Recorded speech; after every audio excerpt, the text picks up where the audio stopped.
Hello and welcome to this week's edition of Park Life as the Grecians take on another West Country opponent. This week, it's league leaders Forest Green Rovers who make the trip down the M5.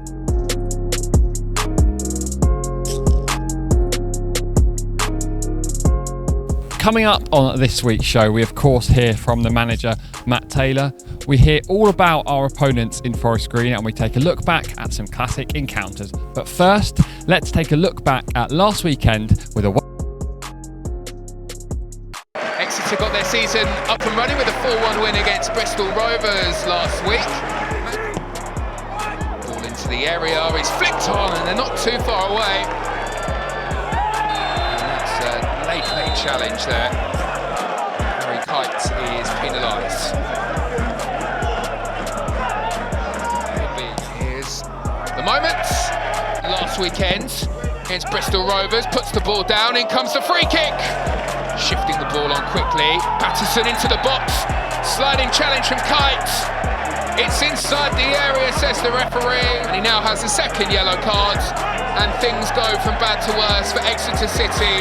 Muldoon sends the ball into the corner and puts Harrogate Town into the lead. Here though, lovely ball hung up to the edge of the penalty, edge of the 6-yard box, as should see.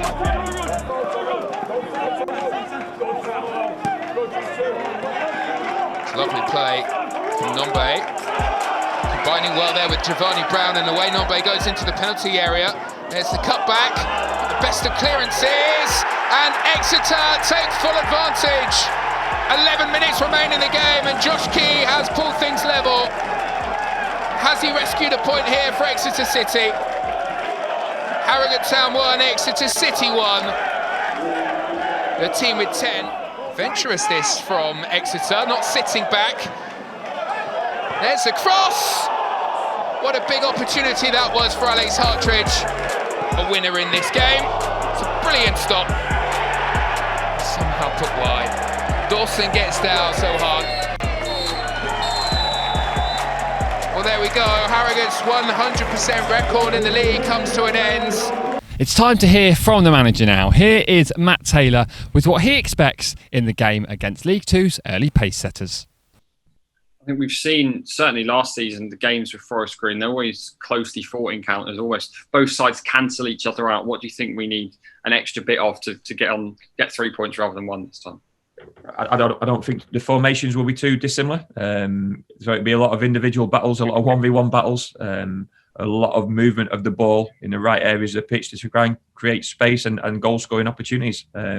But full credit to their start. But we're looking to get ourselves going this weekend in relation to a positive result. We probably deserve more than what we got on the back of that performance with 10 men for such a long period at Harrogate and only coming away with 1 point. But you'd have took a point at half time going in, having just conceded a penalty and gone down to 10 men. So that game could have ended totally differently. But players need to start picking up, and as a club and myself, need to start picking up wins. We want to target wins, and we'll certainly be doing that this weekend. In terms of injuries, how far away are some of the players that we're without at the moment? Still a little bit away. Archie Collins, Josh Coley, training individually, but not far away from joining in the group this weekend is far too soon in relation to them. But we hope to have them within our ranks next week at some stage. In relation to the other players, obviously Nigel's done a little bit today. He's probably missed 10 days on the back of that hamstring injury picked up at Bristol Rovers. Tim seems to have come through the week okay on the back of the niggle he had midway through the second half at Harrogate. Obviously Harry Kite suspended. Sam Stubbs a longer term absentee. But we certainly seem to be getting stronger, but then you lose one to suspension, but then you bring a player in as well. So it seems to even itself out to a certain extent. But we hope that this weekend will be as strong as we were previously, certainly on the back of Kyle's introduction to the group. Telling you all you need to know about the Green Devils this week is Jed Penberthy. So from here, outside Red and Fed, is Jed. The local Reverend Edward Peach was integral in forming the little club on the hill in 1889.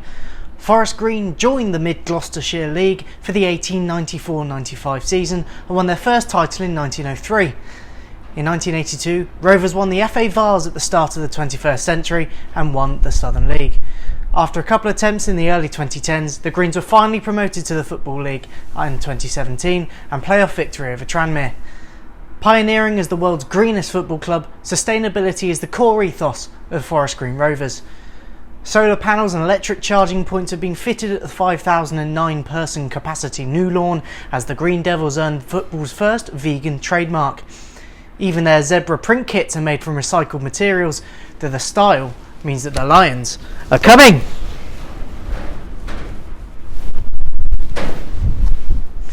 Rob Edwards is in charge of Forest Green. No, not that one. He replaced Jimmy Ball in the summer after a brief stint with the England schoolboys. He made over 200 playing appearances in his career before managing at Wolves, Telford and now Forest Green. Matt Stevens is this week's one to watch. The striker has netted 5 times already this season and he's led the climb to the top of the League 2 table. Stevens started at the Reading Youth Academy before moving to Barnet in 2014. Now 23, the Rovers number 9 has hit the ground running this campaign. City have only lost once against Forest Green Rovers in 13 games. The Grecians have been on top in 7 of those encounters, including a blistering cup tie in 2017. Our last 2 games against the Green Devils have been cagey affairs as both sides have been battling for League 2 promotion. A 0-0 draw at the New Lawn last season, followed by a 1-1 draw on Boxing Day as Archie Collins lifted the roof of this place when he smashed home from the edge of the box.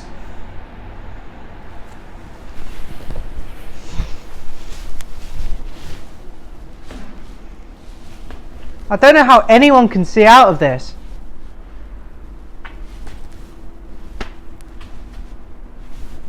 One man who's impressed in the heart of defence for City so far this season is Alex Hartridge. Here he is with his thoughts ahead of the game. Move on to Saturday's game, Forest Green. A side top of the league, they don't come much harder than that, do they? Yeah, and they're scoring plenty of goals. They'll be full of confidence. We've had a couple of really positive results recently, so there's no reason we can't feel the same. With over the last few seasons, we've always been up the top end of the table, and we've had good games with Forest Green. We've got nothing to fear. It makes the occasion that much bigger, doesn't it? So it's something to enjoy. And as a defender, you're going to come up against players such as Jamil Matt, who we know he scores plenty of goals at this level. Do you study individual players' games, or do you just focus as a defender on what you do, or do you look at how Forest Green attack as a team? How do you prepare for a game and prepare to come up against such a prolific player? Not too much on an individual player. We'll go through the shapes on the training pitch, and we know that we'll kind of try and reenact a physical presence at the top end. It's pretty similar to anyone else with a big man, but with his pedigree, you need to almost keep him out of the box, and when he is in the box, know exactly where he is. Matt Taylor made it player signing number 12 on deadline day with the addition of Kyle Taylor from AFC Bournemouth. Here is the midfielder giving his first interview to the club after getting the deal done. Kyle, welcome to Exeter City. How does it feel to get the move over the line? Yeah, obviously I'm delighted. Sort of heard roughly about the interest. Sort of heard more about it yesterday, and then it's just been a quick turnaround, sort of not even 24 hours, and then just drove up this morning. I'm delighted to be here. What are your first impressions of the club in your few hours you've been up here? Yeah, as I said, I haven't been here even an hour, I don't think, but I sort of played here in the academy quite a bit, and I know a lad from Bournemouth who's been here, and obviously Tim Dieng from Southend. So I've had a chance to speak to the manager, and I think obviously the values and the standards that set here are obviously quite high, and I'd like to think that sort of I set myself similar values. So I'm can't wait to get started. What was it that the manager said to you that sold the club to you? Yeah, I think it's just like the opportunity and sort of the everyday work to sort of be better and sort of improve. And obviously I think training is a massive part, obviously leading into games. And obviously I think the club's obviously got the ambition to try and push up the league and try and get promotion. So as I said, I just can't wait to get started. The difficult one now, how would you describe yourself as a player? Yeah, it's always a difficult one. Probably a midfielder who's sort of learnt the other side of the game, should I say. But yeah, I'd like to describe myself as sort of a creative player, I like to get stuck in, get on the ball and sort of make things happen. And obviously, as you said, you were with Southend last season. You had some experience with in League Two with Forest Green as well. Yeah. It always helps when you're coming to a side in a league that you know well. Yeah, definitely. I'm just hoping that obviously the transition, as I said, the period I had in League Two and the experience I had last season and the season before should hopefully help me settle in quicker. But yeah, we'll see what the season has in store. And obviously, you said you've played with Tim Dieng before. Does it make it a bit easier coming to a club when there's someone here that you've played with before? Yeah. I think anywhere sort of helps. Obviously, knowing one or two people. But yeah, obviously he's a great lad, and I knew him from Southend, so yeah, hopefully he helps me settle in. Obviously, you've come up through the Bournemouth academy, and as you know, Exeter City's a club we pride ourselves on our academy. Is that ethos of bringing through young players that attracted you to the club as well? Yeah, definitely. I think obviously speaking to the manager as well, it sort of just reaffirmed that it was an attractive prospect for me. And obviously coming through Bournemouth, I played here quite a few times, and I think we share similar values between Bournemouth and here. So yeah, it's an exciting time, and yeah, can't wait to get started. What's your personal goal for this season, and beyond as well? Yeah. Sort of just take it day by day. As I said, I think it's about coming in every day and wanting to get better each day and seeing what you can improve. And obviously, if I can help the team to get promoted, then yeah, hopefully that's the biggest aim. SJP might be back at full capacity now, but last season there was only 3 games that you lucky Grecians managed to see here at the park. One of those was our game against Forest Green here on Boxing Day. So let's take a look back at that one, including that absolute perler from Archie Collins. Exeter are just one of 3 teams in League Two that can welcome fans in on Boxing Day. Matt Taylor's side could go 4th with a win, but have lost 3 of their last 4. The Grecians are the top scorers in English football with 39 goals so far. 2,000 of them inside St James's Park. And straight away Exeter on the attack here with Matt J. No pace in the shot. You can see Ryan Bowman there, well placed, but getting forward again here. J once more, out to Williams. Bowman was in the centre, comes for Sparks, but can't hit the target. In the last 7 league games, 4 wins in that time. It's been a good run for Mark Cooper's side. Here's Bowman in behind. Exeter manager. That's a great ball in, and it's come off the bar. Cadden with the corner. This is Collins! Beautifully done. It's a wonderfully well-worked corner. Oh, he's done well. Williams gets it away from Dan Sweeney. Comes back out again. Wonderful strike from Archie Collins, and Exeter take the lead. Well, it was a Collins at one end that put Forest Green in front. It's a Collins at the other that's level. Archie Collins with just his 4th goal in 81 league games, and a stunning strike it was as well off the underside of the bar, and it was past McGee before he could move. Pressure still on here. It's Williams making room for the shot, and just wide of the target. It's another great chance for couldn't, so Exeter with a chance to put some pressure on. Good ball across Bowman's headers. Teasing defenders once again. Let it go early this time. Oh, what a chance!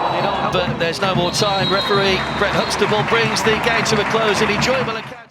You may remember a few weeks ago, George Ray was put on the spot with questions about his teammates, saying that Giovanni Brown was the one who liked to splash the cash. Well, this week it was Giovanni's turn, so let's see what he thinks about his teammates. Dishing the dirt on some of your teammates, and we'll start with something George Ray said when we did this with him last week. We asked him who is the one that always splashes the cash when it comes to team nights out, and he said you. So I'm just wondering what your view on that is and who you think it is that splashes the cash. Yeah, I was surprised when I seen that, because it's definitely not me. It's definitely Sam Nombe. He's the money man, the splasher. So, that was a false information George gave you. And which one of the lads is the one that will never get his wallet out? Never get his wallet out. We've been on a couple, but gonna have to stick with what George said. Yeah, say Kitey. Yeah, definitely. We've had a couple of. We've had one away day now. Who's your roommate? I room with Jake Caprice. JC. Loud snorer? Nah, you know what? Pretty good, to be fair. He's normally asleep before me as well, so I'll be able to hear if he's snoring, but nah, he doesn't snore. In terms of whether this be at a team gathering or whether it be on the team bus, who is the loudest? The loudest.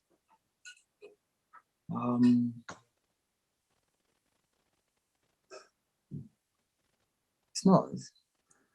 My bus is not too loud, you know. Everyone's kind of just listening to music.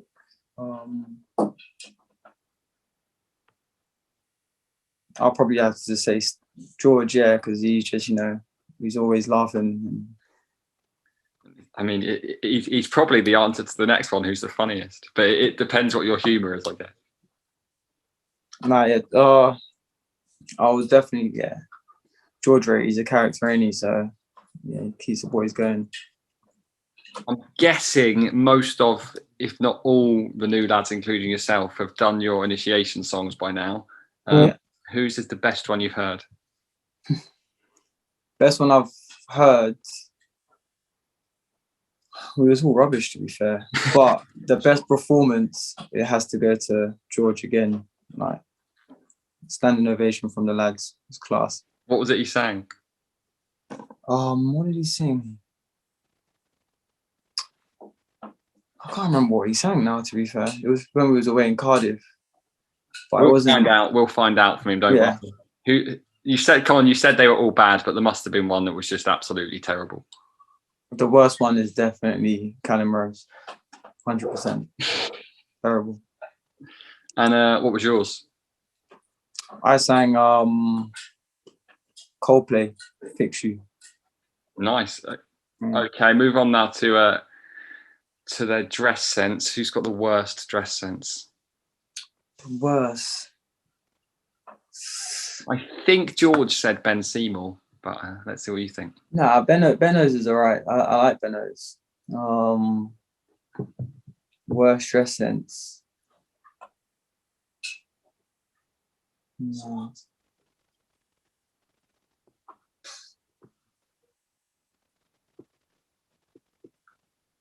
Yeah, I think everyone's alright, you know. Everyone's actually not too bad. If the worst I'll say is probably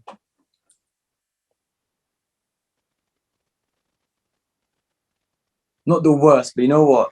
He's not here no more. But Jola, when we went on a night out, he came, and what he came in was, you know, he pulled it off, but he looked like he was in the movie Grease. So I gotta say, fair play to him. Played it cool there because he's not here to respond to that. What about the best dressed? Best dress. I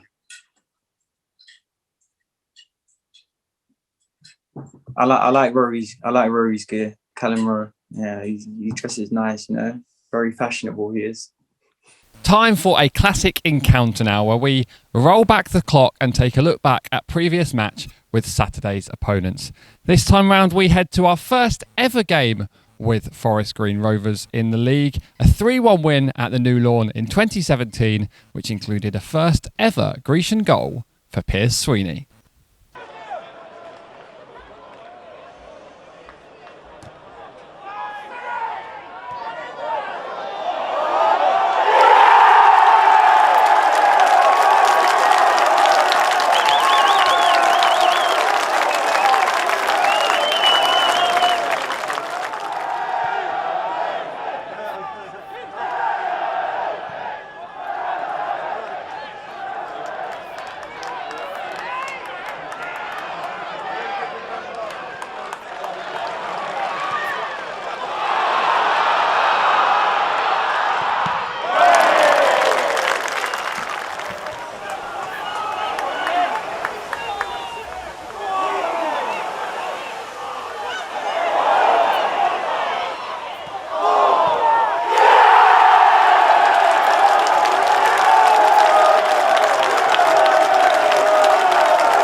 Forest Green were in action on Tuesday night when they took on Northampton in the Papa John's Trophy, but we're going to take a look back at their last league game when they played Port Vale at the New Lawn on Saturday. Here is how they got on.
That's all we've got time for on this week's Park Life. Thank you so much for joining us. Of course, if you can't make the game on Saturday, you can follow all the action via the iFollow service or on our social media channels as well. We'll have all the reaction after the game from Matt Taylor and the selected player.